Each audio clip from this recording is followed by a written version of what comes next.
Տեսեք մեր Տեր Ավետարում ինչ ասում է։ Միկին վերցրեց 3 գրիվ ալյուր,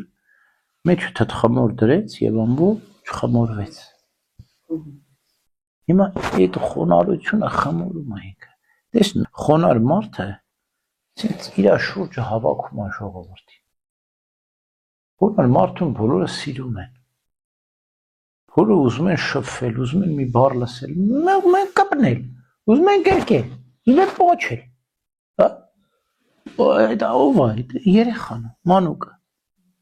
Ինչքան գեղեցիկ, ինչքան լավ է, այն իր ղունղունը, որ անում է, մենք արդեն հալվում ենք, չէ՞։ Ինչու որտեվ ինքը խոնար է, որտեվ սեր է ամբողջովին։ Բայց դուք հենց սրա փոխարեն հպարտ մարդուն նայեք։ Ես էլ կարա նայես իրան։ Դու մի հատ աշկին թարս նայեցիր, կռիվ կանի հետդ։ Էլուր մնաց բարև տաս, էլուր մնաց խոսաս հետը, էլուր մնաց գրկես պա։ Ուրեմն խոնարհությունը դա խմորում է, սերն է խոնարհությունը։ Խոնարհությունը ծածկում է մարդկանց մեղքերը։ Խոնար մարդը նաև հետաքրքիր գեղեցկությունն ինքը օրինակ է ծառայում։ Տես խոնար մարդը ներում է եւ վարակում է դիմացին։ Չի ասում է, ասում է տես ես ներեցի առանց ասելու, դու էլ պետք է ներես։ Չի ասում ինձ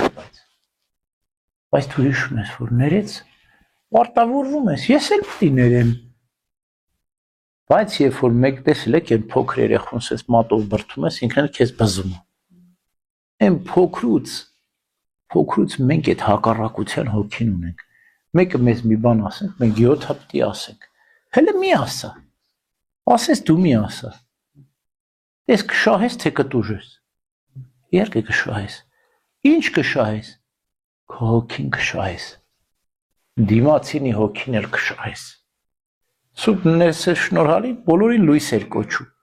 Անունով չէր տալի, չէր ասում Ռիմա, Վարդուհի, Ալվարդ, ասում էր լույս։ Ինչու բոլորին լույս էր տեսնում։ Եվ որովե մեկ եթե բարկանում էր վրա, ինչ էր ասում։ Լույս, եթե ես չխնայի ինձ, կբարկանայի քեզ, բայց ինձ խնայում եմ, քեզ վրա չեմ բարկանում։ Իմաստուն քայլեր չի անում։ Հիմա չէր բարկանում, խնայում էր իրեն, միա ներվերն էր խրավում։ Դիմացին ասում էր, տեսար ես ինչ հոգիս շահեցի, դու էլ քո հոգին շահի։ Եվ այսպես վարակում է, երրորդի հոգին էլ կշահես, չորրորդի հոգին էլ կսահես, հինգերորդն էլ լույս է տարածվում է, խմոր է, խմորում է։ Այդ է խոնարհությունը, գեղեցկությունը, սերը, ձգողական ուժը, մագնիսը, չգիտեմ ինչ է։ Այսինքն գեղեցիկ բան է խոնարհությունը։ Մենք պետք է ձգտենք այս սիրուն էլի, որ իրապես մենք մեզ լավ զգանք։ Երբ որ դու ներում ես, քեզ լավ ես զգում։